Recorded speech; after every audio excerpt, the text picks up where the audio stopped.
আল্লাহ নবী বললেন আখিরি জামানায় উলামা দুই ধরনের হবে।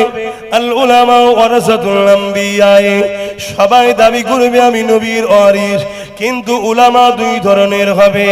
একটা হলো খায়রুল উলামা আর একটা হলো শাররুল উলামা। একটা হলো ভালো উলামা আর একটা হলো খারাপ উলামা।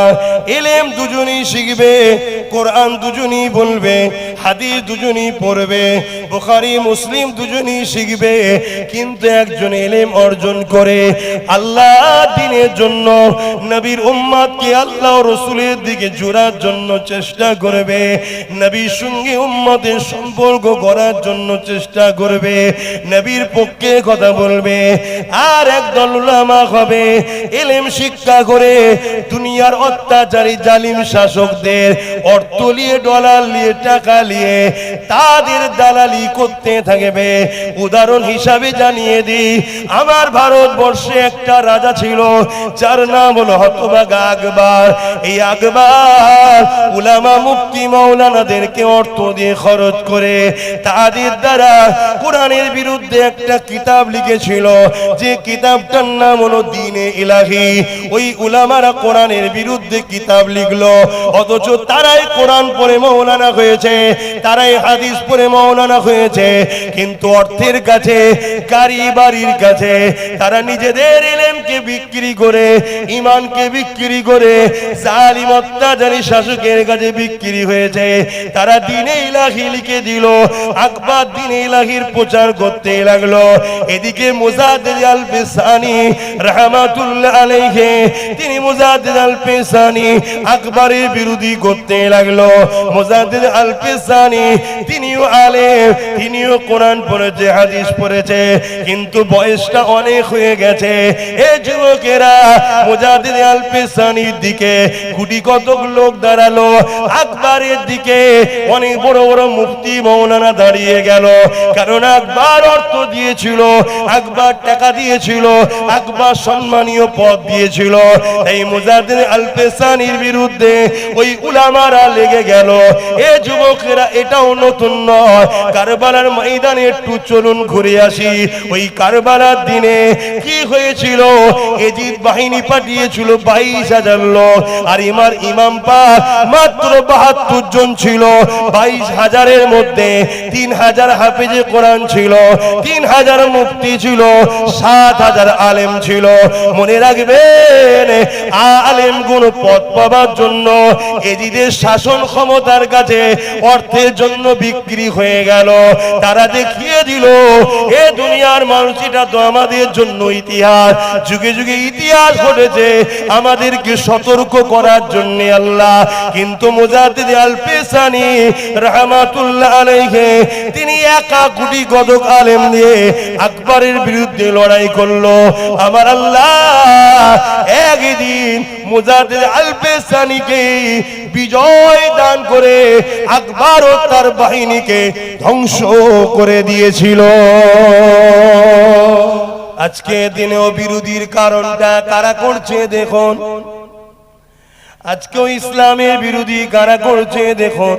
যারা ধর্মের দোকানকে টিকাবার জন্য আমার রাসূলুল্লাহ বিরোধী করতে লেগেছে, হয় তারা ধর্মের নামে নারী দেহ শোষণ করে, না হয় ধর্মের নামে মানুষকে খুব বোকা বানাতে লেগেছে, না হয় ধর্মের নামে নিজেকে মানুষের খোদা বানাতে লেগেছে। আজকে দিনও তারা আমার রাসূলুল্লাহর বিরোধী করতে লেগেছে। সেই দিনে আবু জেহেল বিরোধী করেছিল, কেন আবু জেহেল মানুষের খোদা সেজে বসেছিল। আবু জেহেল মানুষের উপরে জুলুম অত্যাচার করত। আবু জেহেল নারীদের ঘরে ভোগের পাত্রী বানিয়ে দিয়েছিল। আবু জেহেল সমাজের মানুষকে অন্ধকারের দিকে নিয়ে চলে গিয়েছিল, জাহিলিয়াতের দিকে নিয়ে চলে গিয়েছিল। নারী হলে জেন্ত পুঁতে দিত। সমাজের মধ্যে ইনসাফ ছিল না, ইনসানিয়াত ছিল না, মানবতা ছিল না, প্রেম ছিল না, ভালোবাসা ছিল না। আজকে দিনেও যারা সমাজকে ধ্বংসের দিকে নিয়ে যাচ্ছে, যারা খুনের পক্ষে, অত্যাচারের পক্ষে, সন্ত্রাসীর পক্ষে, জুলুমের পক্ষে, গরিব গরিব মানুষগুলোকে কৃতদাস দাসী বানাতে চায়, মানুষের বেটিগুলোকে নিজের ভোগের পাত্রী বানাতে চায়, যারা মা বাপকে বৃদ্ধাশ্রমে রাখা পছন্দ করে, তারাই দেখুন আজকে দিনে আমার নবীর দিনের বিরোধী করছে, তারা আমার রাসূলুল্লাহর বিরোধী করছে। সেদিন আবু জেহেল নবীকে মিটাতে চেয়েছিল, আজকে দিনে আবু জেহেলের ছেলেরা আমার নবীর দিনকে মিটাতে চাইছে। কিন্তু মনে রাখবে, সেদিন আবু জেহেল মিটে গেছে, আমার নবীকে মিটাতে পারেনি। আজকে যারা নবীর দিনকে মিটাতে চাইছে, আল্লাহ তাদেরকে মিটিয়ে দেবে, আমার নবীর দিন কখনো মিটবে না।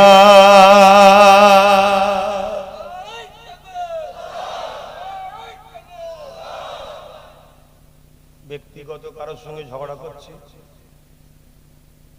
আমার নবীর দুশ্মন, ইসলামের দুশ্মনকে আমার বাচ্চা, আমার বাপ, আমার মাকে চিনাবো না চিনাবো না? কথা বলেন। আচ্ছা, আপনারা আপনাদের বাচ্চাদেরকে বলেন না পুকুরের ধারে যাবি না বাবা, বাবা সাপের গায়ে হাত বুলাস না বাবা, পুকুরের কাছে যাবি না বাবা, কামড়ে নেবে, ইত্যাদি ইত্যাদি সাবধান সতর্ক করেন না? কেন করেন? আপনার সন্তান ভালোবাসেন, ক্ষতি না হোক। আপনারা আমার কলেমার ভাই, আপনারা আমার দাদা পীরের রুহানি বাচ্চা, আপনারা আমার নবীর পিয়ারা উম্মত, আপনাদের যাতে ক্ষতি না হোক এটা আমি আপনাদের বুঝাতে পারি না? কিন্তু আমি ব্যক্তিগত কারোর সঙ্গে আক্রমণ করছি না।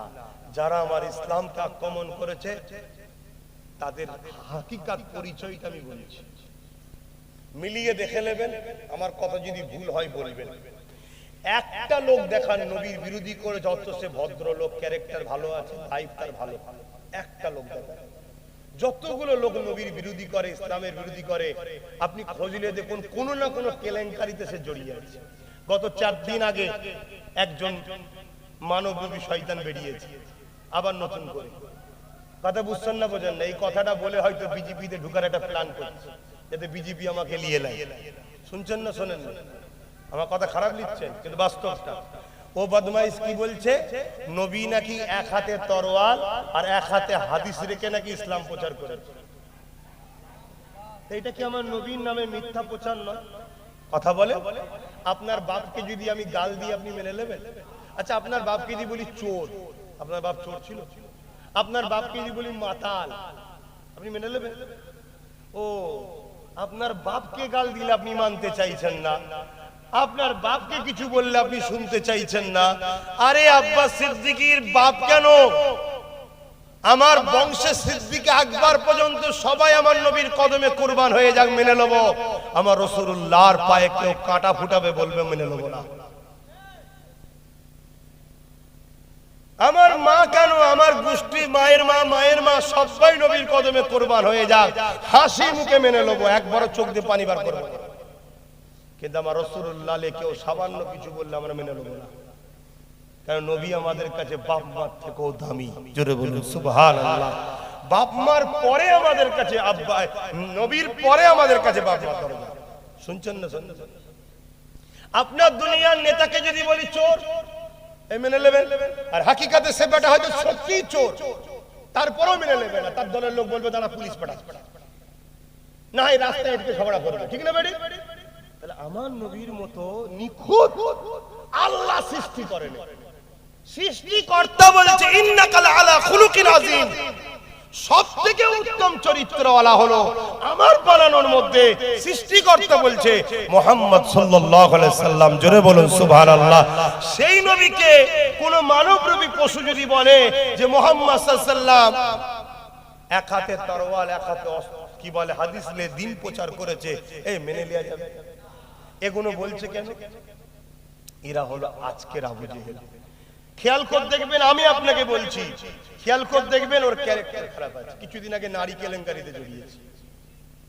যত পৃথিবীতে আপনি মিলিয়ে নেন, আমি মাইকে মুখ দিয়ে কথা বলছি, মাইকে মুখ দিয়ে কথা বলছি, আপনারা যদি রেকর্ডিং নাও করেন, আমি যেখানে ওয়াজ করি আমার জন্য স্পেশাল সরকারি পক্ষ থেকে টিম দিয়ে হয় রেকর্ড করার জন্য। আমি শুধু মোল্লা মলি সাহেবদের মতো শুধু ওয়াজ করার লোক নয়, আমি এখন আমার আরেকটা জগৎ আছে।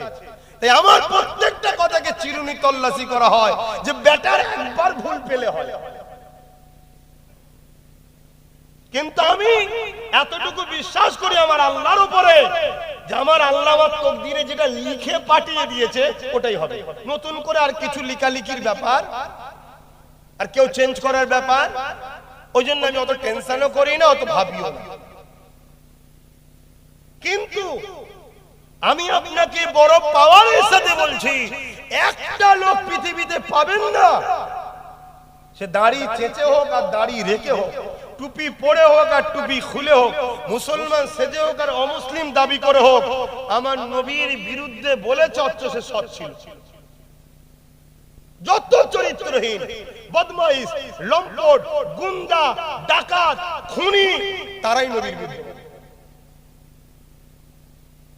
কথা বুঝছেন না? আর দাড়িওয়ালা বা টুপিওয়ালা, মুসলিম বা অমুসলিমের মধ্যে যারা সৎ ভালো, একটা কেউ নবীর বিরুদ্ধে বলে না। মানা না মানা আলাদা বিষয় ভাই, সবাইকে আল্লাহ হিদায়াত দেয় না, ঠিক না বেটি? কিন্তু বিরুদ্ধে বলে। কথা মাথায় ঢুকছে? তাহলে আমার নবীর বিরুদ্ধে বলার কারণটা কি মাথায় ঢুকছে তো নাকি? এদের টার্গেট ইসলামের বাতিকে নিভিয়ে দেব। কারণ ইসলাম বলেছে কুনতুম খায়রা উম্মতি উখরিজাত লিন-নাসি তা'মুরুনা বিল মা'রুফ ওয়া তানহাউনা আনিল মুনকার।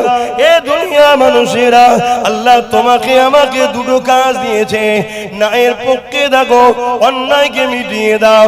অন্যায়কে মিটিয়ে দিয়ে আল্লাহর জমিনের উপরে ন্যায়কে আবাদ করো, এটাই হলো তোমার আমার কাজ। অন্যায়টা কি ন্যায়টা কি নবী যা দিয়েছে ওটাকে মেনে নাও। মাতা কুমুর রাসূল ফাখুযুহু ওয়া মা নাহাকুম আনহু ফান্তাহু। নবী যা আদেশ করেছে দিচ্ছে নিয়ে নাও, নবী যা নিষেধ করেছে ছেড়ে দাও। এ নওজওয়ান তরুণীরা বাপেরা, আমার নবী পাকের জীবনী পড়লে দেখা যায় আমার নবী পাক 570 খ্রিস্টাব্দে দুনিয়ার জমিনে এসেছে। 40 বছর বয়সে নবী আমার নবুয়তের এলান করেছে, অর্থাৎ ডিউটিতে জয়েন্ট হয়েছে। চাকরি তো সেদিন পেয়েছে যেদিন দ্বিতীয় কেউ ছিল না। আল্লাহ নূরে মুহাম্মদ রাসূলকে তৈরি করে সেদিন নবী বানিয়ে দিয়েছে।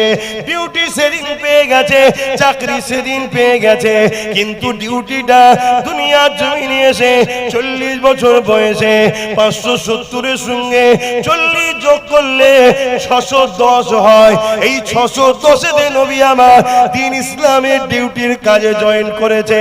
কিন্তু আমার নবী পাক এই জমিনের উপরে নামাজ নিয়ে এসেছে মেরাজে। গত যে মাসটা চলে গেল, ওই মেরাজের মাসে আল্লাহ নবী রজবের মাসে মেরাজে গিয়েছিল। ওখান থেকে নবী আমার নামাজ এনেছে, ওখান থেকে রোজা রেখেছে। এ যুবকেরা, তরুণীরা, বাপেরা, আমার নবী পাক মেরাজে গিয়েছিল কত সালে? 610 নবী কাবার সামনে দাঁড়িয়ে দাওয়াত দিয়েছে লা ইলাহা ইল্লাল্লাহ আনা মুহাম্মদ রাসূলুল্লাহ। আর নামাজ এনেছে মেরাজ থেকে। মেরাজে গেছে কবে? 621। মনে থাকবে? 621। আমি একটা জিনিস বুঝাচ্ছি। তাহলে 610 নবুয়তের ঘোষণা, 621 মেরাজ, সেখান থেকে নামাজ। শুনছেন? সময় কারো ইন্তজার করে না। সেখান থেকে নামাজ। একটু তাড়াতাড়ি দেখেন, এদিকে আসতে পারেন, একটু তাড়াতাড়ি ফাঁকা থাকে, একটু দরুদ পড়তে পড়তে এগিয়ে আসেন। আল্লাহুম্মা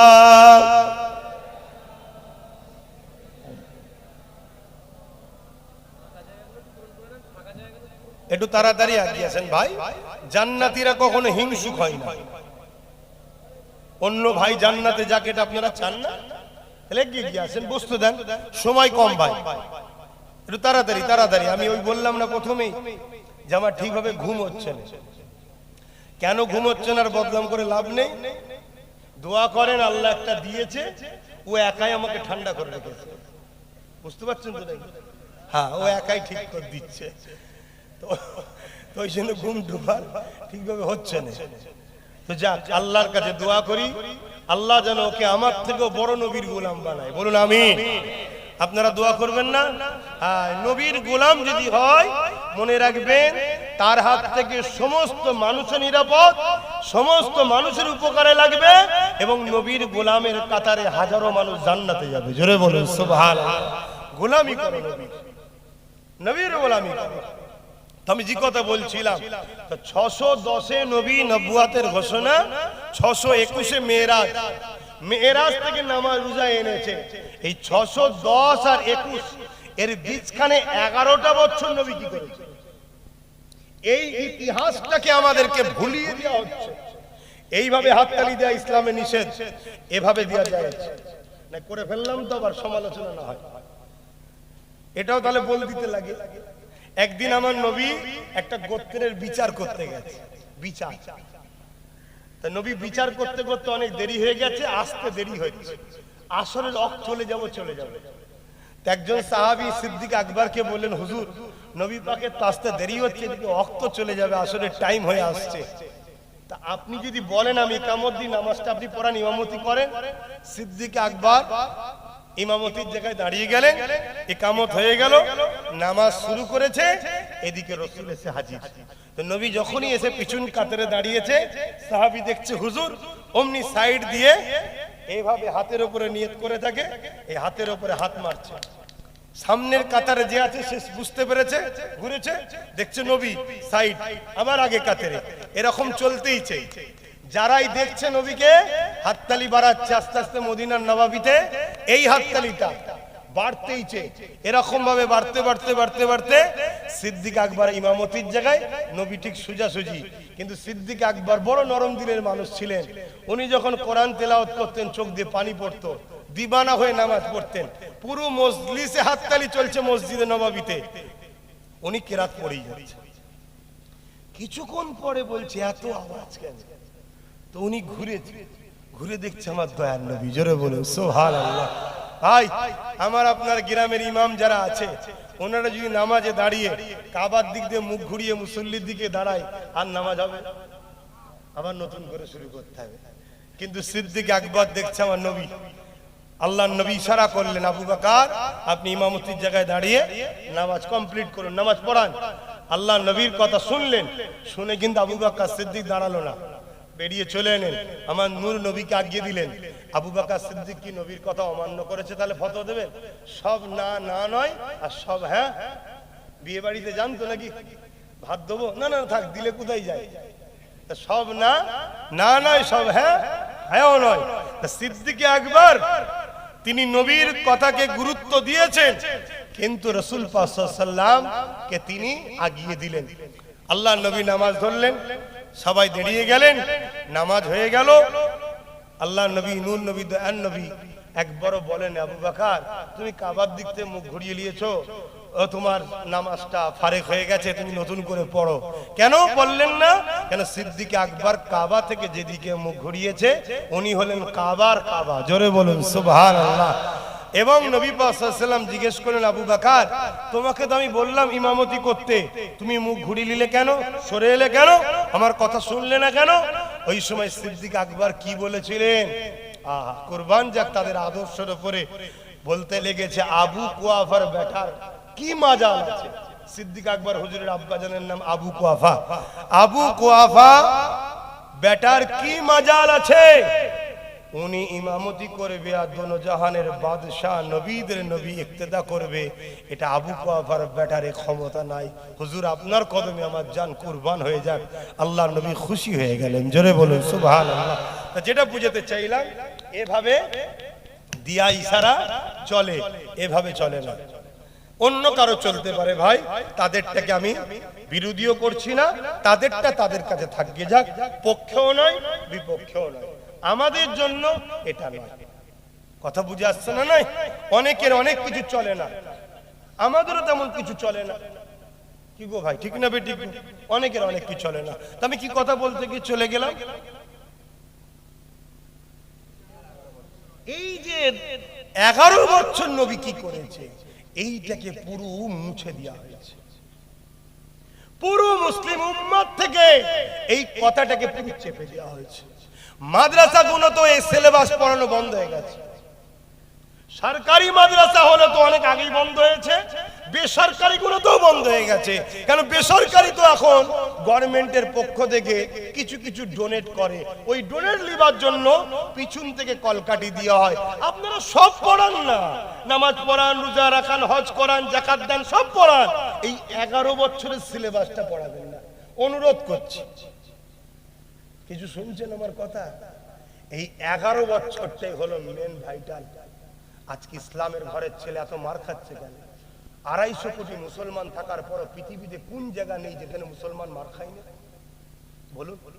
আর অথচ এক সালাউদ্দিন আইবি 12,000 নিয়ে আগিয়েছে, 4 লক্ষ সেলিভিয়াদের সালাউদ্দিন আইবির মোকাবেলায় জান নিয়ে কোথায় পালাবো দিতে খুঁজে পাইনি।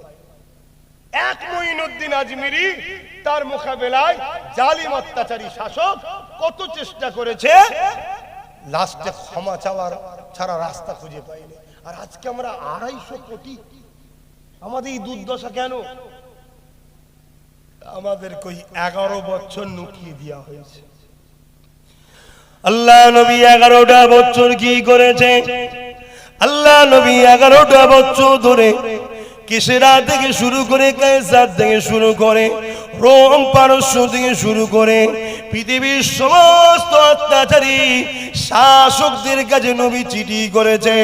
মুহাম্মদ রাসূলের পক্ষ থেকে চিঠি, তোমরা দুনিয়া জমিনে অত্যাচার বন্ধ করো, আল্লাহর শ্রেষ্ঠ সৃষ্টি মানুষগুলোকে বাঁচতে দাও, গরিবের উপরে জুলুম বন্ধ করে দাও, এতিমগুলোকে হত্যা বন্ধ করো, নারীগুলোকে ভোগের পাত্রী বানিয়ে দিয়েছো, এই মায়ের জাতকে তোমরা বাঁচতে দাও, অন্যায় বন্ধ করো, জুলুম বন্ধ করো, লুট বন্ধ করো, দাঙ্গা বন্ধ করো, সন্ত্রাসী বন্ধ করো, অত্যাচার বন্ধ করো, এক কথায় এই জমিনের উপরে অশান্তি দাঙ্গা বন্ধ করো। নবী আমার সবাইকে চিঠি দিয়েছে। ওই চিঠি দিয়ে অনেক দেশের রাজারা ইমানের কলেমা পড়ে আমার নবীর পাশে দাঁড়িয়েছে। অনেকে আবার আমার নবীর চিঠিকে টুকরো টুকরো করে ফেলে দিয়েছে। তার মধ্যে একটা দেশ হলো পারস্য, যে পারস্য পৃথিবীর জমিনে 1000 বছর ধরে আগুনের উপাসনা করত। ওই পারস্যের সুলতান আমার নবী পাকের চিঠিটাকে নিয়ে টুকরো টুকরো করে ফেলে দেয়।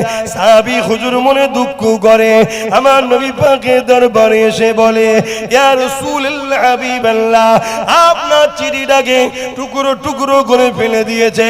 আল্লাহ নবী বলেছিলেন, এ সাহাবী রে, তোমার নবী মুহাম্মদ রাসূলুল্লাহর চিঠিকেও টুকরো করেনি, ওর রাজত্বকে টুকরো টুকরো করে দিয়েছে। এই কথা নবী পাক বলে দিলে কয়েকদিন যেতে না যেতে খবর এসে গেল। কি খবর এলো? পারস্য সুলতান ছিল বড় নারী পিপাসিত, খারাপ লেবেন না, সত্যটা বলতে হচ্ছে। সে প্রতিদিন তার বিছানাতে জোর জবরদস্তি করে কুমারী মেয়েদের ঘরে, গরিবের বেটিদের ঘরে উঠিয়ে নিয়ে আসে তার জোর করে। আজও আমাদের সমাজে, আমার বাংলা তো এমন লিডার আছে যারা গরিবের বেটিদের ঘরে জোর করে উঠিয়ে নিয়ে যায়। কিন্তু এই বিষয়ে উলামাদের মুখে কথা নাই, এই বিষয়ে আলেমদের মুখে কথা নাই, এই বিষয়ে যুব সমাজকে জানানো হয় না। তাই এদের বিরুদ্ধে লড়াই করতে হবে। এর নাম হলো ইসলাম। এই জন্যই চরিত্রহীন নেতারা, তারা কখনো চায় না ইসলাম সমাজের বুকে প্রতিষ্ঠিত হোক। ইসলামকে মানুষ অ্যাকসেপ্ট করো, ইসলামকে মানুষ পছন্দ করো। কারণ ইসলাম যদি থাকে তাহলে আমার মতো চরিত্রহীন লিডার, এই নারীদের দেহ শোষণ বন্ধ হয়ে যাবে। এ যুবকেরা, ওই পারস্যের শাসক যিনি ছিলেন, তার চরিত্র বড় খারাপ ছিল। তার একটা পুত্র সন্তান ছিল, সেও বড় বাপের মতো চরিত্রহীন। বাপ কা বেটা সিপাহী কা ঘোড়া, কুছ না হতো থোড়া থোড়া, তাই তো নাকি? এই দেখেন না, ঘেমে যাচ্ছে।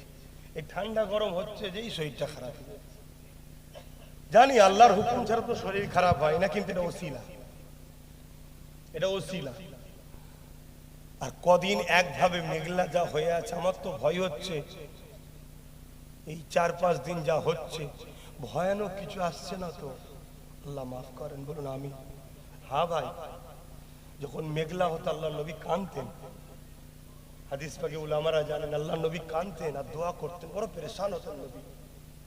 আম্মাজান হুজুররা বলতেন আমার নবীকে মেঘলা দেখলেই বড় পেরেশান, কেন আল্লাহর পক্ষ থেকে কোনো শাস্তি আসছে না তো, কেন পৃথিবীতে অশান্তি বেড়েছে ভাই।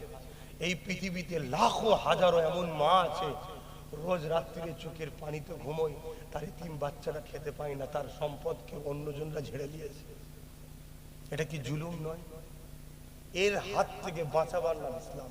এই জুলুমকে খতম করে এতিমকে খাওয়াবার, তার সম্পদ ফিরিয়ে দিবার নাম ইসলাম। এর জন্য ইসলাম লড়াই করেছে। আর আমাদের ঘরের ছেলে এখন ওই এতিমদেরকে যারা লোটে তাদের হয়ে লড়াই করছে। এটা কি আমাদের জন্য ধ্বংসের কারণ নয়? জানি না আমার কথা আপনাদের কষ্ট দেবে কি, কিন্তু কষ্ট দিলেও কিছু করার নেই, আমাকে তো বাঁচতে হবে, না আল্লাহ তো আমাকেও জাহান্নামে দেবে। তোকে আমি সুযোগ দিলাম কোরআন হাদিসের কথা বলার, মেম্বার দিলাম, তুই হক কথা বললি না কেন? আল্লাহ আমায় ধরবে না? তাই আমাকে বলতে হবে। এতে কে আমার উপর রাগ করছে, কে আমার দুশ্মন বাড়ছে, কে আমার জন্য কি পিছনে প্ল্যান করছে, ও আমার দেখার কাজ নয়। কেন আমি যার জন্য বলছি তিনি আমার জন্য যথেষ্ট। বাস কথা ক্লিয়ার, ঠিক না বেটি? আজকে যদি দুনিয়ার কোন ছোটখাটো লোক যদি মনে করে যে আমি যার জন্য লড়ছি আমার নেতা ঠিক আছে, আমার আছে, তুমি যদি সামান্য নেতারও আসার পরে ভরসা করে চলতে পারো যে নেতা কাল ডেট হতে পারে, এই মরণ আছে না নাই মানুষের? তাহলে আমি তো কায়নাতের সৃষ্টিকর্তা, যিনার শুরুও নেই শেষও নাই, যিনাকে কোনো দুর্বল স্পর্শ করে না, কোনো কমজোর তেনাকে স্পষ্ট করে না, কোনো জায়গায় তিনি ফেল নয়। আমি তো তানার হয়ে কথা বলছি, আমি তো তিনার উপর ডিপেন্ড করে চলি যে আমার মালিক আছে আমার জন্য। তো যাক, আমি অন্যদিকে চলে যাচ্ছি আবার। তো ওই রাজাও ছিল চরিত্রহীন, তার ছেলেও ছিল চরিত্রহীন। এমনও দিন গেছে, ইতিহাসটা জানাচ্ছি, খারাপ নেবেন না। এক নারীকে বাপ একদিন নিয়ে এসছে, ছেলে আর একদিন নিয়ে এসছে। তো বাপ দেখছে এই বেটাকে তো রাস্তা থেকে সরাতে হবে, বেটাকে রাস্তা থেকে সরাতে। আর মনে রাখবেন, যারা মানবরূপী পশু হয়ে যায় তাদের হাতে বেটা খুন হওয়া কোনো ব্যাপারই নয়, আর যারা মানবরূপী পশু হয়ে যায় তাদের হাতে বাপ খুন হওয়া কোনো ব্যাপার। আমার তো ভয় হয় আমার রাজ্যে কেউ কারো হাতে না খুন হয়ে যায়, এর চেয়ে বেশি কিছু আর বলবো না। বুঝতে পারছেন ব্যাপারে? এ বিরাট খাতারনাক জিনিস, এর নেশা সবার আছে।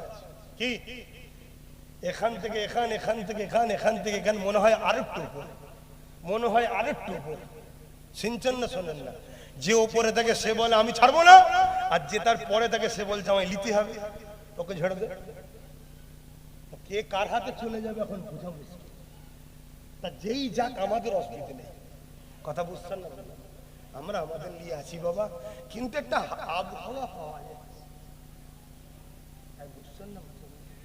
একটা হাওয়া চললে বোঝা যায় না যে হাওয়াটা মনে হচ্ছে বসন্তকাল আসছে, ফাল্গুন মাস, ফাল্গুন মাসের একটা হাওয়া হচ্ছে।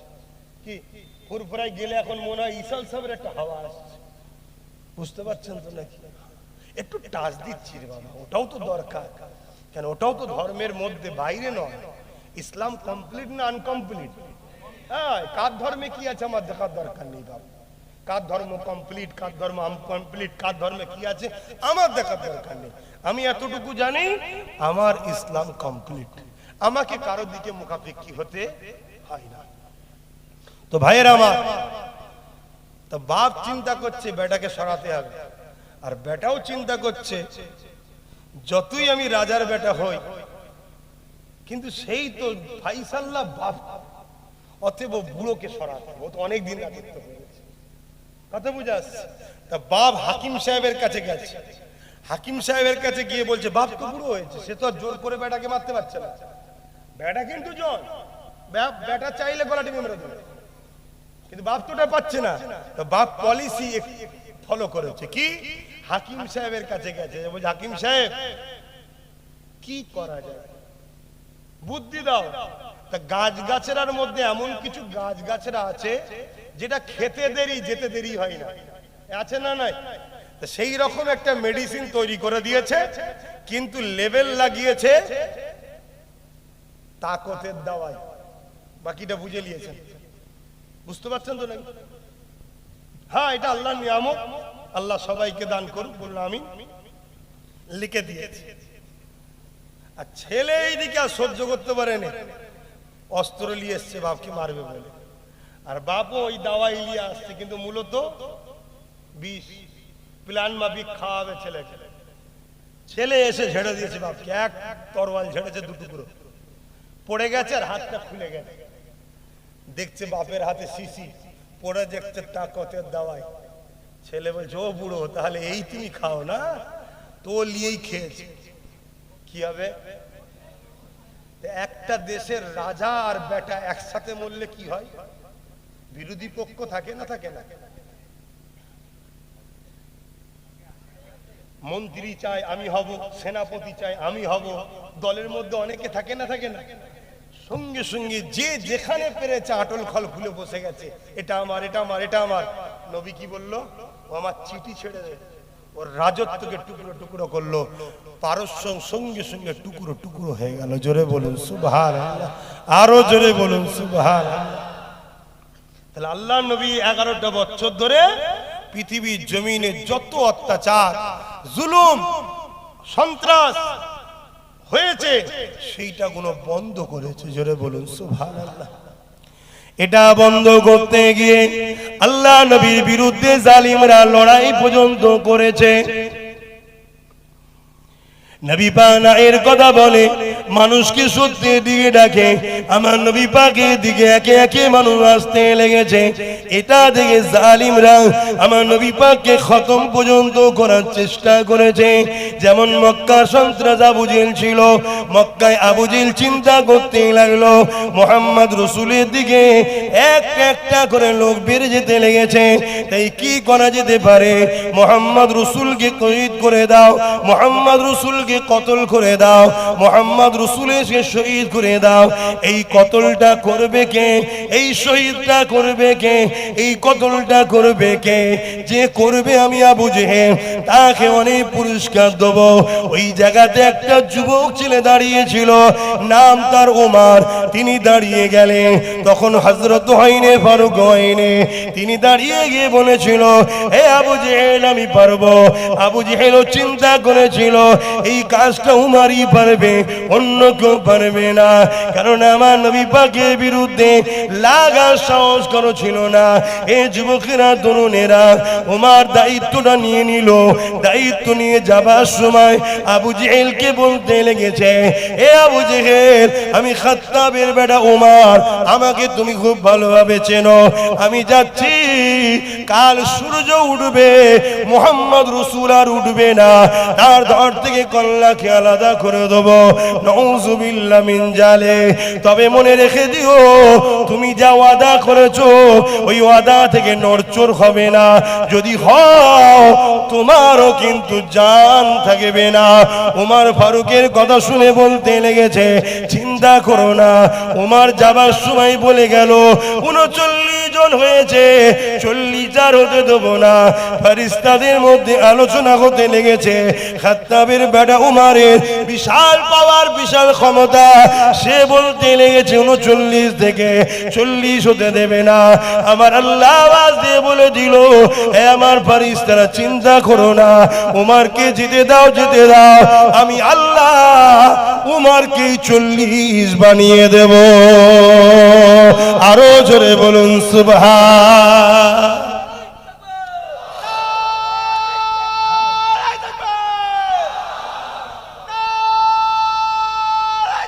আল্লাহ 39 থেকে 40 হতে দেবে না যিনি বলেছিলেন, আল্লাহ তিনাকেই 40।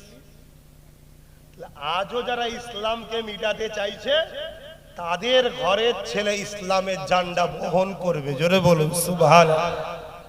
তার প্রমাণ বাবরি মসজিদে যে প্রথম আঘাত দিয়েছিল, আল্লাহ তাকে হিদায়াত করেছে। শুধু হিদায়াত নয়, তার মাথায় ঢুকিয়ে দিয়েছে। সে বলতে লেগেছে আমি 100টা মসজিদ বানাবো। জোরে বলুন সুবহানাল্লাহ।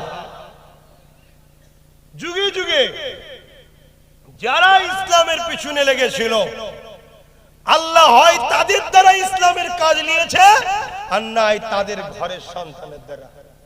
তাহলে ইসলামের জন্য আল্লাহ যথেষ্ট না যথেষ্ট নয়? কিন্তু ইসলাম কি ধ্বংসের জিনিস? ধরে বলুন, আমরা যদি ইসলাম থেকে দূরে থাকি আল্লাহ আমাদেরকে মিটাবে, ইসলামকে বাঁচাবে।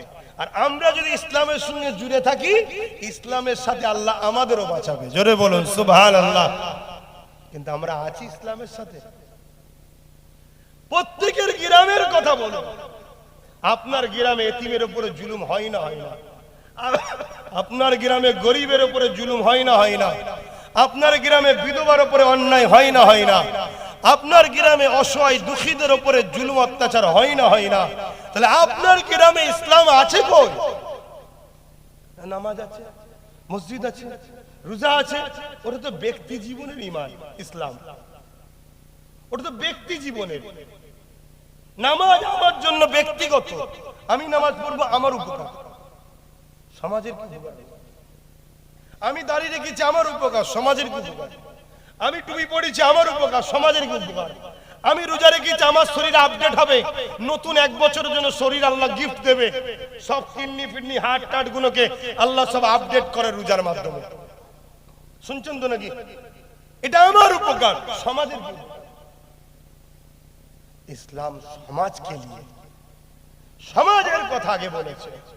তাহলে আজ আমাদেরকে ভাবতে হবে, আমার গ্রামের এতিম, আমার গ্রামের বিধবা, আমার গ্রামের মজলুম, আমার গ্রামের অসহায়, আমার গ্রামের বৃদ্ধা বাপ মা, আমার গ্রামের উপর যেন কোনো মানুষের উপরে জুলুম না হয়, বেইনসাফি না হয়। এর জন্য প্রতিটা গ্রামে গ্রামে ইসলামের পাহারাদার তৈরি হতে হবে। তবে তো আল্লাহর পক্ষ থেকে সাহায্য আসবে, তবেই তো আল্লাহ মাদত করবে। আমার কথা বুঝছেন তো নাকি? কষ্ট হচ্ছে? তাহলে ইসলামকে মিটাবার জন্য তো একদল থাকবে, আগেও ছিল, আগেও ছিল। আবু জেহেল ছিল, ফেরাউন ছিল, নমরুদ ছিল, সাদ্দাত ছিল, আরো কত কে ছিল। হিটলার, হিটলার নাম শোনেন না? চিঙ্গিস খান নাম শোনেন না? হালাকু খান নাম শোনেন না? চিঙ্গিস খান কম জুলুম করেছে? 1 কোটির উপরে মুসলমানকে মেরেছে। কত? 1 কোটির উপরে, 1 লক্ষের উপরে শুধু উলামাকে মেরেছে। কিন্তু চিঙ্গিস খানের নাম নিশানা আছে? তার ছেলে পুলে কোথায়? তার আস্তানা কোথায়? তার কৃতিত্বের কি আছে? আছে। কিন্তু আজও 250 কোটি মানুষ ইসলামের পিছনে ছুটছে। জোরে বলুন সুবহানাল্লাহ। বুশ বলেছিল আমেরিকা ইসলামকে মুছে দেবো, কোরআন বন্ধ, ব্যান। বুশের কন্যাকে আল্লাহ হাফেজে কোরআন বানিয়ে দিলেন। জোরে বলুন সুবহানাল্লাহ। মুসলমানও হলো, আবার হাফেজে কোরআনও হলো। বুশের ঘরে কোরআন তেলাওয়াত হচ্ছে। যেমন আল্লাহ তার দ্বীনের জন্য যথেষ্ট দিনই, তোমাকে আমাকে বাঁচতে গেলে এই দ্বীনের সঙ্গে জড়িয়ে থাকো। এই দ্বীন জুলুমের নাম নয়, এই দ্বীন ইনসাফের নাম, এই দ্বীন ইনসানিয়াতের নাম, এই দ্বীন সন্ত্রাসের নাম নয়। সন্ত্রাসকে মিটাবার নাম ইসলাম। কিন্তু আজকে সন্ত্রাসরাই বলছে ইসলাম মিটাতে হবে। শুনছেন তো নাকি? খুব ভালো করে বোঝেন বাপ, এক একজন এক এক বিষয়ে আলোচনা করে। আজকে আমাকে আল্লাহ এটুকু বলাচ্ছে, আমি বলছি, কিন্তু ইসলামই বলছি, ইসলামই বলছি। কত দিক দিয়ে চেষ্টা হচ্ছে। তবে মনে রাখবেন, দুনিয়ায় 2 ধরনের আমাদের দুশ্মন আছে। এক ধরনের দুশ্মন হলো প্রকাশ্য, যাদেরকে আমরা চিনি, ঠিক না বেটি? যারা প্রকাশ্য বলছে, প্রকাশ্য আমাদের ইসলাম, কোরআন, নবী, আল্লাহ, দ্বীনের বিরুদ্ধে প্রকাশ্য বলছে। কিন্তু এই দুশ্মনের থেকেও নবী বলেছে আরেকটা দুশ্মন আছে আরো ভয়ঙ্কর। ওই দুশ্মন কারা? আল্লাহ নবী বললেন আখিরি জামানায় উলামা 2 ধরনের হবে। আল উলামা ওয়ারাসাতুল আম্বিয়া, সবাই দাবি করবে আমি নবীর ওয়ারিস, কিন্তু উলামা 2 ধরনের হবে। একটা হলো খায়রুল উলামা, আর একটা হলো শাররুল উলামা। একটা হলো ভালো উলামা, আর একটা হলো খারাপ উলামা। ইলম দুজনই শিখবে, কোরআন দুজনই বলবে, হাদিস দুজনই পড়বে, বুখারী মুসলিম দুজনই শিখবে, কিন্তু একজন ইলম অর্জন করে আল্লাহ দ্বীনের জন্য নবীর উম্মতকে আল্লাহ রাসূলের দিকে জোড়ার জন্য চেষ্টা করবে, নবীর সঙ্গে উম্মতের সম্পর্ক করার জন্য চেষ্টা করবে, নবীর পক্ষে কথা বলবে। আর একদল উলামা হবে ইলম শিক্ষা করে দুনিয়ার অত্যাচারী জালিম শাসকদের অর্থ নিয়ে, ডলার নিয়ে, টাকা নিয়ে তাদের দালালি করতে থাকবে। উদাহরণ হিসাবে জানিয়ে দিই, আমার ভারতবর্ষে একটা রাজা ছিল, যার নাম হলো হতভাগা আকবর। এই আকবর উলামা মুফতি মাওলানাদেরকে অর্থ দিয়ে খরচ করে তাদের দ্বারা কোরআনের বিরুদ্ধে একটা কিতাব লিখেছিল, যে কিতাবটার নাম হলো দ্বীনে ইলাহি।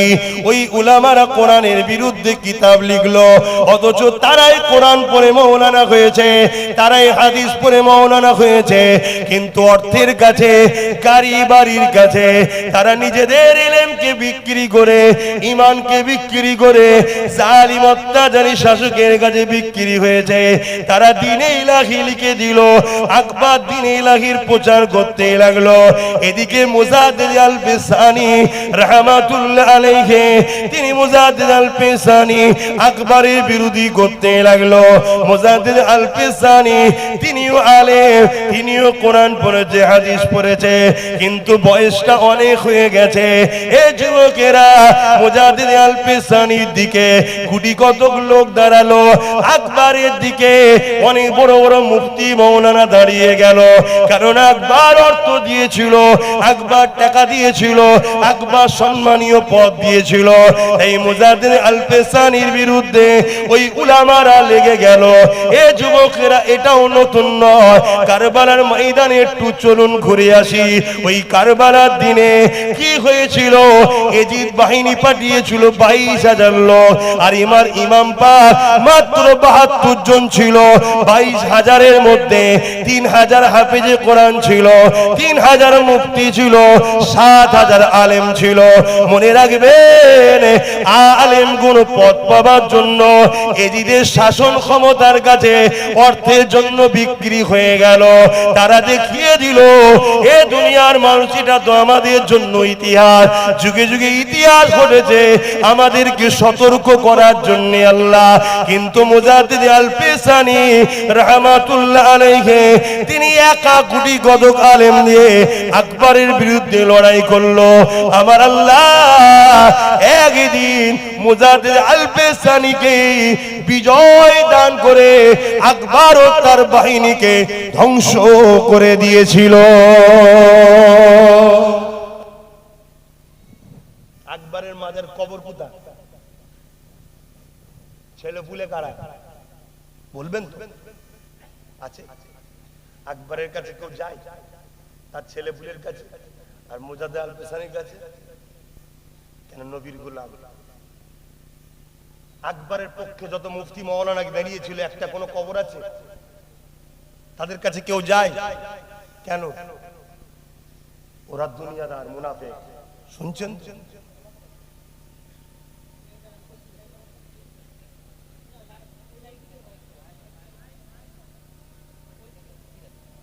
শুনছেন তো নাকি? মহল্লার হক আদায় করতে ভাই, আমার আজ বুঝছেন তো? আজ আমরা বহুত কঠিন জায়গায় এসে গেছি। আজও যারা আমাদের বিরুদ্ধে লেগেছে, পাওয়ার তাদের হাতে, ম্যান পাওয়ার তাদের হাতে, মানি পাওয়ার তাদের হাতে, মাসুল পাওয়ার তাদের হাতে, অস্ত্র পাওয়ার তাদের হাতে। এই জায়গায় দাঁড়িয়ে থেকেও আমরা যদি বাঁচতে চাই, আমাদের তো কিছু পাওয়ার দরকার। একটা পাওয়ারই জিতা যায়, ওই পাওয়ারটার নাম হলো সিনার পাওয়ার, যেটা আল্লাহর ভয় আর নবীর প্রেম ও আদব দ্বারা হয়। জোরে বলুন সুবহানাল্লাহ। তাই বুঝাচ্ছি। আর আমাদের সবচেয়ে বড় আজকের দিনে যদি কেউ ক্ষতি করে, ওই ক্ষতিটা হলো, আমি আবার বলছি, খারাপ নেবেন না, ওই ক্ষতিটা হলো তথাকথিত উলামা, মুফতি, মাওলানা। হ্যাঁ, ইলম আছে, অস্বীকার করছি না, বড় বড় মুফতি, বড় বড় মাওলানা, বিরাট কিতাবের জ্ঞান আছে ভাই, অস্বীকার করছি না, কিন্তু তারা দুনিয়ার কাছে বিক্রি হয়ে গেছে। শুনছেন তো? এই তুই এতক্ষণ পরে এলি, আবার মোবাইল বার করেছিস কেন? ঠিক আছে, শুনছেন তো ভাই? আমার কথা বুঝছেন? আল্লাহ নবী তাই বললেন, আখেরি জমানায় আমার উম্মতের মধ্যে ৭৩ দল হবে। কটা? ৭২ জাহান্নামী, একটা। হুজুর ৭২ দলে কি নামাজ থাকবে না? নবী বলল থাকবে। রোজা থাকবে না? থাকবে। হজ থাকবে না? থাকবে। যাকাত থাকবে না? থাকবে। কোরআন থাকবে না? থাকবে। হাদিস থাকবে না? থাকবে। তারপরে জাহান্নামে যাবে কেন? আল্লাহ নবী বললেন, তাদের অন্তরে আমি নবী আমার হাইয়া থাকবে না, অর্থাৎ আদব প্রেম সম্মান থাকবে না, সব থাকার পরও জাহান্নামী। শুনছেন? তাহলে আমাদেরকে মানুষ বাঁচবেন কিভাবে? মুফতি বাঁচবেন কিভাবে? পীর বাঁচবেন কিভাবে? মৌলানা বাঁচবেন কিভাবে? আখেরি জমানা তো, আখেরি জমানা তো। কোটি কোটি টাকা টেবিলের তলায় লেনদেন হয়ে যায়, আমাকে বেঈমান বানাতে আসেন, কি বুঝবেন কি করে? আর উলামা ছাড়া তো চলাও সম্ভব নয়। এই সম্ভব নাকি? না ডাক্তারের কাছ থেকে শুনবেন, উকিলের কাছে শুনবেন, সে তো ভুলভাল ফতোয়াতে চলে যাবে। তাহলে উলামা দরকার। কিন্তু উলামা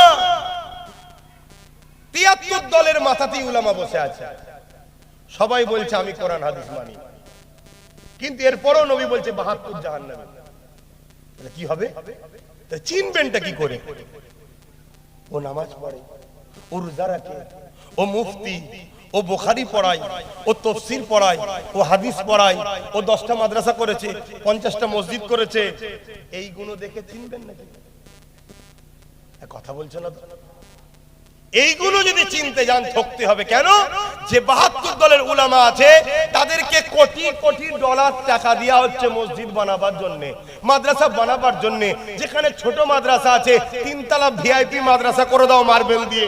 স্বাভাবিক আপনার বাচ্চাকে আপনি ওই ছিটে বেড়াতে পাঠাবেন না, মার্বেলেরটাই পাঠাবে। মার্বেলের মাদ্রাসায় নামাজ দেবে, রোজা দেবে, হজ দেবে, যাকাত দেবে, সব দেবে, শুধু দিল থেকে নবীর প্রেম ও আদব কাটবে। কেন? যার দিলে নবীর প্রেম ও আদব থাকবে না, তার দিলে সিনার পাওয়ার নাই।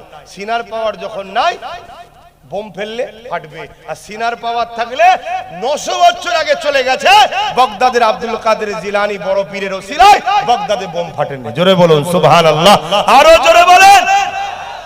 লাস্টে আমেরিকা পায়ে হেঁটে নেবে যুদ্ধ করেছে। জানেন তো নাকি? যত মিসাইল ফাটে তাহলে একটাও ফাটে না। কেন? কি জন্যে? কেন? বাগদাদে একজন শুয়ে আছে, 850-900 বছর আগে চলে গেছে, কিন্তু তিনার সিনাতে এমন পাওয়ার আছে, সেই পাওয়ার আজও কাজ করছে।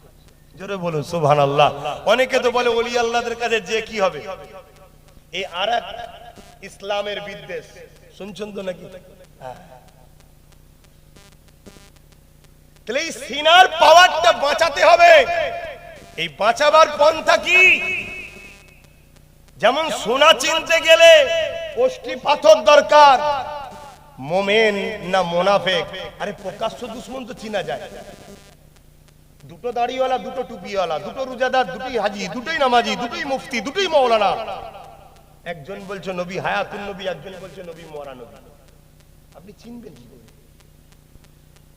টেস্ট করতে গেলে আপনাকে এটাই বুঝতে হবে।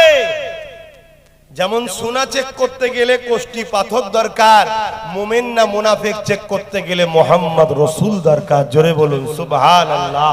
আমার নবীকে আল্লাহ মুনাফিক আর মুমিনের বিচখানে পার্থক্য করার জন্য ইমাম করেছে। জোরে বলুন সুবহানাল্লাহ।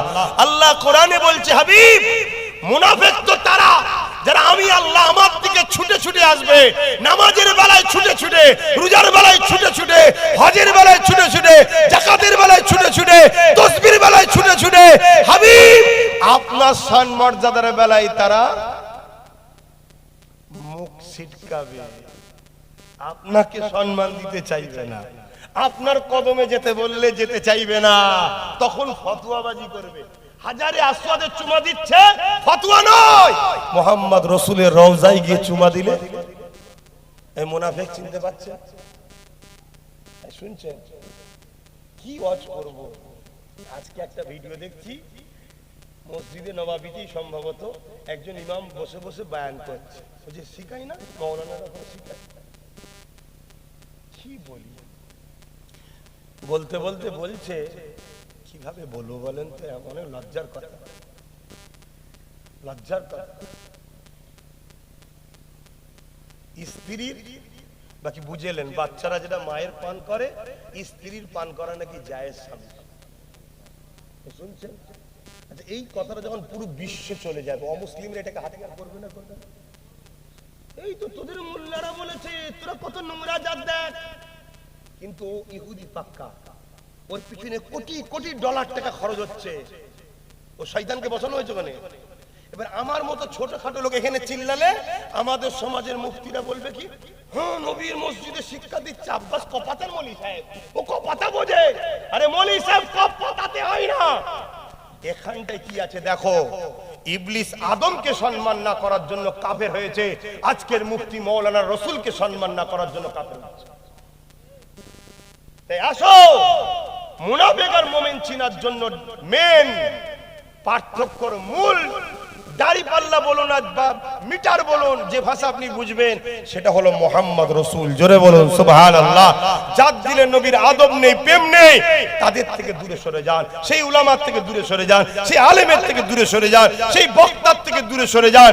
যার দিলে নবীর প্রেম আদব আছে, যার সোহবতে বসলে আপনাকে নবী শিখায়, নবীর প্রেম দেয়, নবীর কথা শোনায়, নবীর আজমাতের কথা বলে, নবীর মেরাজের কথা বলে, নবীর নূরের কথা বলে, নবীর হায়াতের কথা বলে, নবীর মাকামের কথা বলে, নবী ইলমে গায়েবের কথা বলে, নবীকে আল্লাহ কত শানওয়ালা করেছে, এটা যারা আপনাকে বেশি বেশি শোনায় তাদের কাছে গিয়ে বসুন।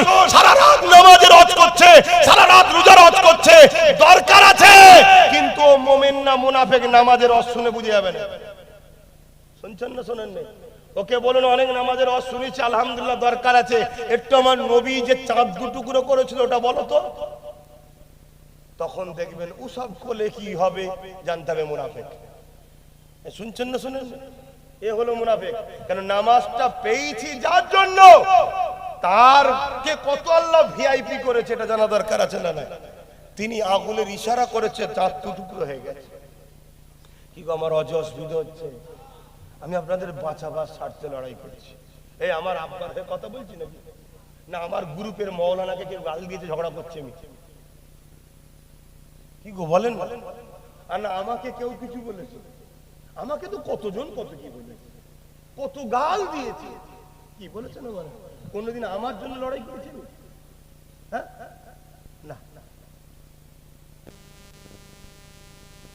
আমার উদ্দেশ্য থাকবে জিনার জন্য মেম্বার, তিনার জন্য কথা বলা। কথা বুঝে আসছে? তাহলে আমার রাসূল পাক সাল্লাল্লাহু আলাইহি সাল্লাম হলেন আমাদের মুমিন না মুনাফিক চিনার মাধ্যম। মনে থাকবে তো নাকি? একটু বলেন হ্যাঁ কি না? খুব সাবধান, আখরি যাবে না, আখরি যাবে না। কোটি কোটি টাকা দিয়ে মাদ্রাসা বানানো হচ্ছে, মসজিদ বানানো হচ্ছে। সেই মসজিদ সেই মাদ্রাসায় আপনি ছেলে দেবেন, ওই মসজিদে নামাজ পাবে, রোজা পাবে, হজ পাবে, যাকাত পাবে, দান পাবে, সব পাবে, শুধু মুহাম্মদ রাসূলের আদব ও প্রেম দেবে না। বলুন আপনার সন্তানটা ঘেনার হলো? কথা বলেন। এই যে গাছ কতগুলো ডাল আছে, যদি কেউ কেটে দেয় গাছটা মরে যাবে কেন? ওর মূলটা কোন রয়েছে? মূলটা কোথায় থাকে একটু বুঝুন, মাটির নিচে। আচ্ছা, মূলটার জন্য আবার আস্তে আস্তে দেরি হলো, ডালপালা গজাবে না গজাবে না, পাতা হবে না হবে না, কিন্তু আর একজন মূলটাকে পানি গরম দিয়ে মেরে দেবে। এই ডালপালা পাতা থেকেও কোনো লাভ হবে? এই ডালপালা পাতাগুলো, গাছটা ধরুন আমরা, ডালপালা পাতাগুলো হলো নামাজ, রোজা, দাড়ি, টুপি, হজ, যাকাত দরকার আছে, তবে তো গাছের উপকার, গাছের সৌন্দর্য, গাছের ছায়া পাবে। কিন্তু কোন ছেলে নামাজ, রোজা, দাড়ি, টুপি কেটে দিয়ে তার মানে কম করছে, কিন্তু মূলটা এখানে থাকে, মানে গোপন জায়গায় নবীর প্রেম ও আদব। একদিনও বড় হবে, নামাজি হবে, রোজাদার হবে, হাজি হবে, যা কিনা মূলের জন্য আবার বেরোবে, কিন্তু মূলটা নেই। মানে নামাজ, রোজা, দাড়ি, টুপি সব আছে, নবী নেই। যেমন এই গাছটা বেকার, ওই মুসলমানটাও বেকার। কিছু মাথায় ঢুকছে আমার নবীকে চেনেন। আজকে বলা হচ্ছে আমার নবী নাকি নিরক্ষর। কি বলা হচ্ছে জোরে বলে? ঠিক এই কথাটা মোল্লা মৌলী সাহেবরা প্রথম বলেছে। এই যার কথা বলছিলাম তরওয়াল নিয়ে আর কোরআন নিয়ে, ওর নাম লোবো না কেন, শয়তান হাইলাইট হতে চাইছে। কেন আমরা বুঝতে পেরেছি হাইলাইট হবার একটা মাধ্যম। ইসলামের বিরুদ্ধে বলো, নবীর বিরুদ্ধে বলো, আজানের বিরুদ্ধে বলো, কোরআনের বিরুদ্ধে বলো, সঙ্গে হাইলাইট হয়ে যাবে। কিছুদিন আগে আর একটা পাগলা নায়ক ছিল না, ওর নাকি আজানে ঘুম হয় না। মাতাল তো মদ খেয়ে রাস্তায় ঘুরে বেড়াতে, ঘুমোস কখন? এ মেয়ের কাছে ও মেয়ের কাছে সারা জীবন কাটা, আসতে ঘুমোস কখন? শুনছেন না শোনেন? ও 3 মিনিটে আজানের সমস্যা হয় না। ব্যাপারটা ওটা নয়, আমার ফিল্ম আর চলছে না, আমাকে লোক ভুলে গেছে। তা আজানের বিরুদ্ধে বল, হাইলাইট হলো না? হলো না? এই মিডিয়া টিডিয়া চর্চা, এখানে ভাঙচুর, ওখানে আন্দোলন করো, ওখানে এই করো, শাস্তি চাই, শাস্তি চাই। ও মুচকে মুচকে হাসে। তুই তো জানে যতই চিল্লাস, নেতা কেতা তোর বাপ দাদু নয়, আমার বাপ দাদু।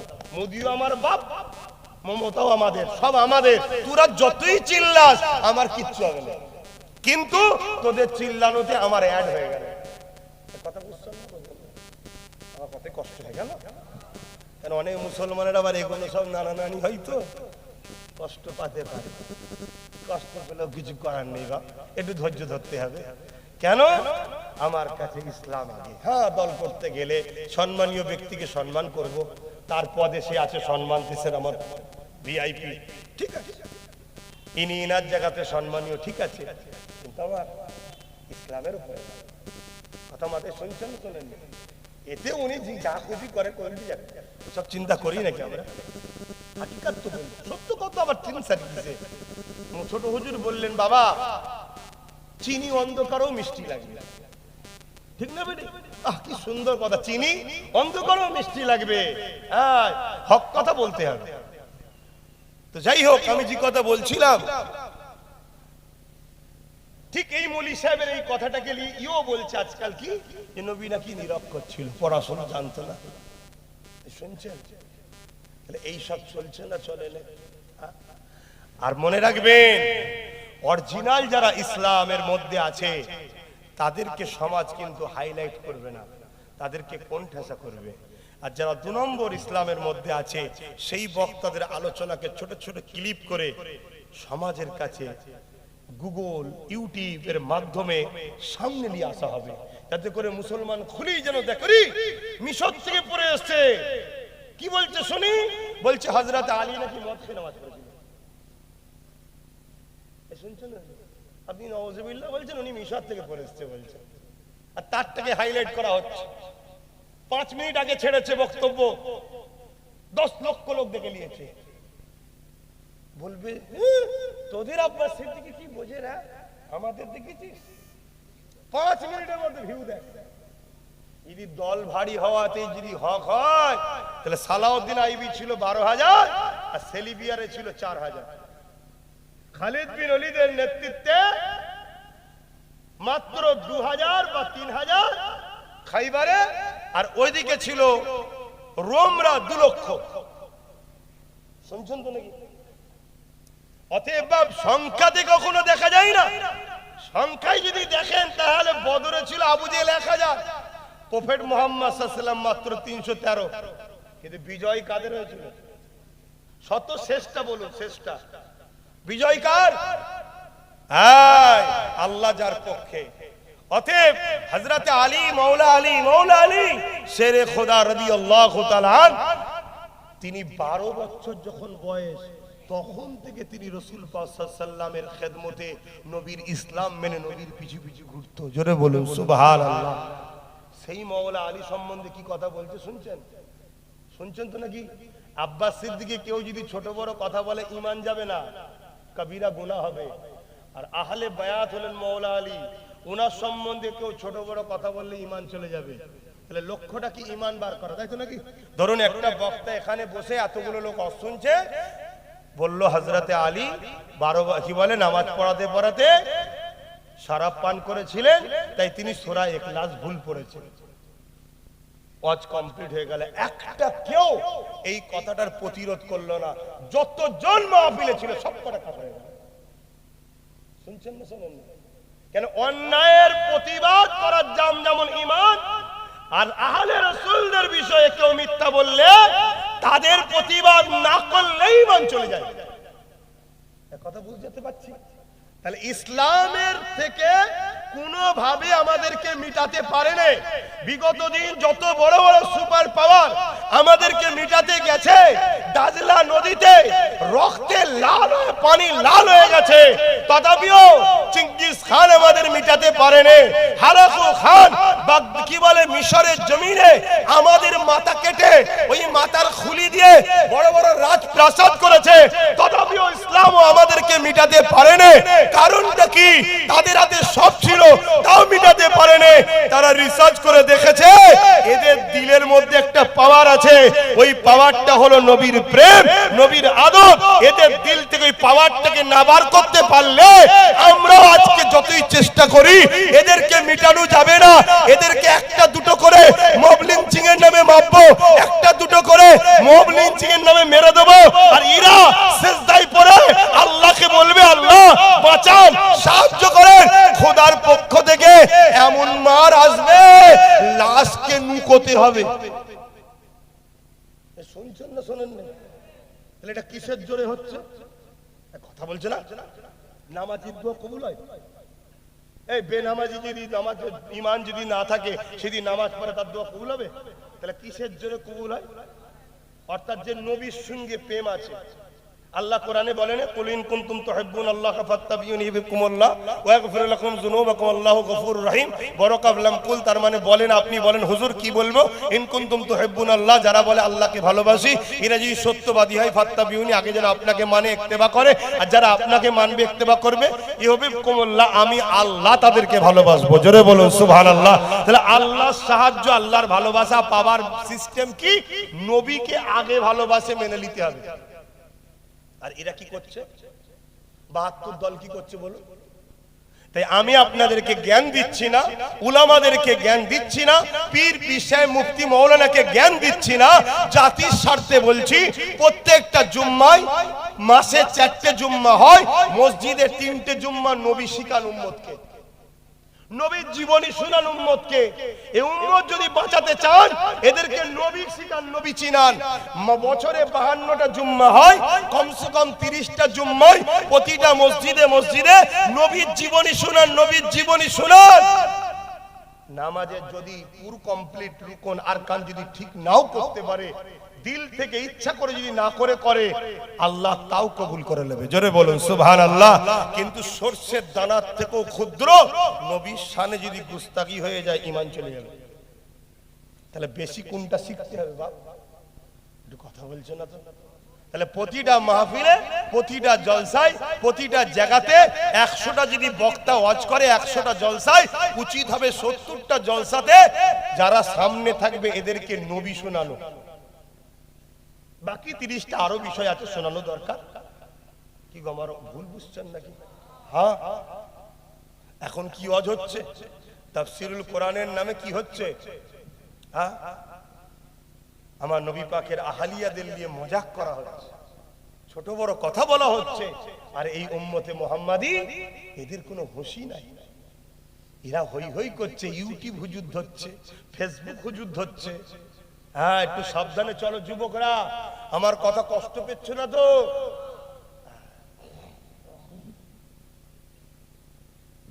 যাদের দিলে নবী আছে তাদের সঙ্গে থাকো, যাদের দিলে নবী নাই তাদের সঙ্গে থেকো না। ওয়াজের মাহফিলে যাবেন, উলামাদিওকে বলুন আমার নবী পাকের আলোচনা করুন। উলামারা যখন উম্মতকে শোনাবে আমার নবী পাক সাল্লাল্লাহু আলাইহি ওয়াসাল্লাম তিনার কথা শোনাতে লাগবে।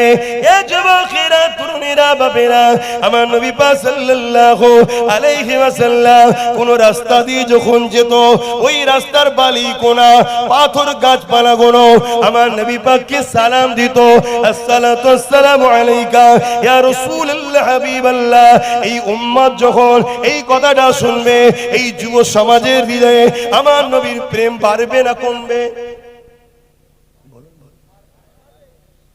এই যুব সমাজকে যখন শোনানো হবে, এ যুবকেরা আমার নবীর নেতৃত্ব মানো, আমার নবীকে লিডার বলে মানো, আমার নবীকে পথ প্রদর্শক বলে মানো, আমার নবীর মতো মডেল দ্বিতীয় জমিনে আসেনে। আর আমার নবী পাক সাল্লাল্লাহু আলাইহি ওয়াসাল্লাম এত বড় লিডার ছিলেন। একদিন আবু জেহেল এমন করে হাবিবি আমানিকে নিয়ে এসে আমার নবী পাকের কাছে প্রশ্ন করলো, হে মুহাম্মদ, আসমানে কিছু করে দেখাও। আমার নবী পাক আসমানের দিকে তাকালে একটা চাঁদ উঠেছে, গোলাকার চাঁদ। আল্লাহ নবী বললেন, এ হাবিবি আমানি রে, এই চাঁদটাকে কি দুটুকরো করে দেবো? হাবিবি আমানি বলল, এটা কি করে হতে পারে? চুপ হয়ে রয়ে গেল। আল্লাহ নবী সাদা আঙুলটাকে তুলে আকাশের চাঁদের দিকে ইশারা করলো, সঙ্গে সঙ্গে চাঁদ খানা দুটুকরো হয়ে যায়। শুনছেন তো? যেখানে নবীর কথা শুনতে চাই না সেখানে ওয়াজ করাটাও হলো গুনার কাজ। আমি ভাড়া কাটতেছি না, অনেকে আপনাদের শিখাবে। ঘন্টা ধরে যখন এসেছি 1 মিনিট হলো খেটিয়ে শিখাবে। তার পাল্লায় যদি পড়ো তাহলে আমার কাছে ঝাড়তে হবে। শুনছেন না? শোনেন না? কেন আমি দাওয়াত দিয়েছি, এসেছি, আল্লাহর হুকুম, যতটুকু আল্লাহ বলাবে বলবো। একটা বলতে হয়, এতক্ষণ থাকবো, এটা সিস্টেম চলে আসছে। না না, ঠিক আছে ঠিক আছে, আচ্ছা। আমি কি ওয়াজ করছি শুনছেন তো? তাহলে আমার নবী আগুনের ইশারা করেছে আকাশের চাঁদ। বলেন বলেন বলেন। পৃথিবীতে যত সুপার পাওয়ার আছে নবীর বিরোধী করছে, সব কটাকে এক জায়গায় করে বলে আকাশের চাঁদকে সরাতে হবে না, একটা বাল্ব চালাবো, লাইট ওই যে জ্বলছে না, সবাই মিলে বলে একটু সর, একটু সর, এসব তোমরা চেষ্টা করে দেখো দিন হয় কি। তাহলে মূর্খ কোন আমার নবীর সঙ্গে পাল্লা দেয়? শুনছেন না শোনেন না? আমার নবীর ইশারা আকাশের চাঁদও শোনে। কেন? আকাশের চাঁদটাও হলো মুহাম্মদ রসুলের উম্মত ও গোলাম। জোরে বলুন সুবহানাল্লাহ। গোলাম পরিচয় দিচ্ছে আকার হয়ে, মালিকের হয়ে পরিচয় দিচ্ছে। কি পরিচয়? প্রেমের পরিচয়। আমার আকা, আমার মালিক মুহাম্মদ আরবি সাল্লাল্লাহু আলাইহি সাল্লাম আমাকে বলেছে দুটুকরো হ, দুটুকরো হ। আর আজকে যদি নবী আপনাকে একটা ছুরি দিয়ে বলে পোড়া আঙুলটা কেটে দে, হে মুসলমান, পারবে? তাহলে চিন্তা করো, শ্রেষ্ঠ মানুষ আমরা কত খারাপ হয়ে গেছি। আকাশের চাঁদ প্রমাণ দিচ্ছে প্রেমের, গোলামির আমরা পাচ্ছি না। আমরা সামান্য দুনিয়ার একটু পথকে ছাড়তে পারছি না। কেন? একটু পথকে ছাড়তে পারছি না। যে চলো রাসূলুল্লাহর যখন দুশমনি করছে, মাদ্রাসাকে যখন মিটিয়ে দিতে চাইছে, মসজিদকে যখন মিটিয়ে দিতে চাইছে, চলো এদেরকে ডিভোর্স দাও, তালাক দাও, এদের সাথে থাকবো না। মুসলমান এটাই করতে পারছে না, তাকে ছুরি দিলে মনে হয় সে আগুন কেটে দেবে। বেঈমান, অত্যাচারী, জালিম, মুশরিক, অত্যাচারী নেতার জন্য মুসলমান অপর মুসলমানকে খুন করছে, হত্যা করছে। শুনছেন? হত্যা করছে। সেই মুসলমানকে যদি বলা হয় নবীর দ্বীনের জন্য তোমার একটা আঙুল কেটে দাও, পারবে? এই কথা বুঝছেন? আমার বিশ্বাস আজকের দিনে যারা ঈমান আছে, আঙুল কেন প্রত্যেকে গলা কেটে দিতে পারবে। জোরে বলুন সুবহানাল্লাহ, আরো জোরে বলুন সুবহানাল্লাহ। হ্যাঁ, 100% পারবে। যদি না পারে তার মধ্যে ঈমান কিসের? শুনছেন না শোনেন? সেই জায়গা যদি কোনোদিন আল্লাহ কোনো ঈমানদারকে নিয়ে যায়, ঈমানদার সত্যিই জানবে, হয়তো সে নিজেও বুঝতে পারবে না। এই পারবো? হ্যাঁ পেরে যাবে। ঈমান তোকে নিয়ে চলে যাবে। ঈমান তো প্রেমের নাম, আদবের নাম। ঈমান ও প্রেম, আদব তোকে নিয়ে চলে যাবে যে তুই জানবি হুজুরের জন্য। আর হুজুরের জন্য যে জানটা যাবে, জানটা বেরোবার আগে জান্নাত দেখানো হবে। জোরে বলুন সুবহানাল্লাহ। জানটা এমনিও যাবে, অমনিও যাবে। তো হুজুরের জন্য গেলে লাভ যখন, তার হুজুরের জন্য দেবে প্রতিজ্ঞা লাভ। শুনছেন না? আজ থেকে নিয়ত করলাম যে আল্লাহ আপনার হাবিবের জন্য এই জানকে কোরবান করে দিলাম, কোনোদিন যদি খরচ করতে হয় আমরা রাজি আছি। হয় আপনি 60 বছর পর এমনি এমনি হয়তো ইন্তেকাল করলেন, কিন্তু এই নিয়তটা পাক্কা থাকার জন্য আল্লাহ হুজুরের গোলাম হিসেবে হুজুরের কদমেই আপনাকে রাখবে। জোরে বলুন সুবহানাল্লাহ। কিছু বুঝতে পারলেন আমার কথা? নিয়ত করলি আল্লাহ খুশি হয়ে যায়।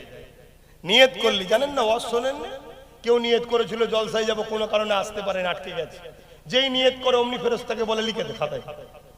আল্লাহ পাপ করলে বলেন সময় দিদি তওবা করে মাফ করে দেবো, তা নিয়ত করেছে এখনো করেনি তো, আল্লাহ বলছেন ভালো নিয়ত তো করেছে, খারাপ তো করেনি, লিখে দে। জোরে বলুন সুবহানাল্লাহ। আমরা কি নিয়ত করব না? আমাদের জান, আমাদের মাল, আমাদের পরিবার, আমাদের বাচ্চা, আমাদের সন্তান সবটাই আল্লাহ ও রাসূলের জন্য কুরবান। কি নিয়ত করা দরকার আছে না নাই?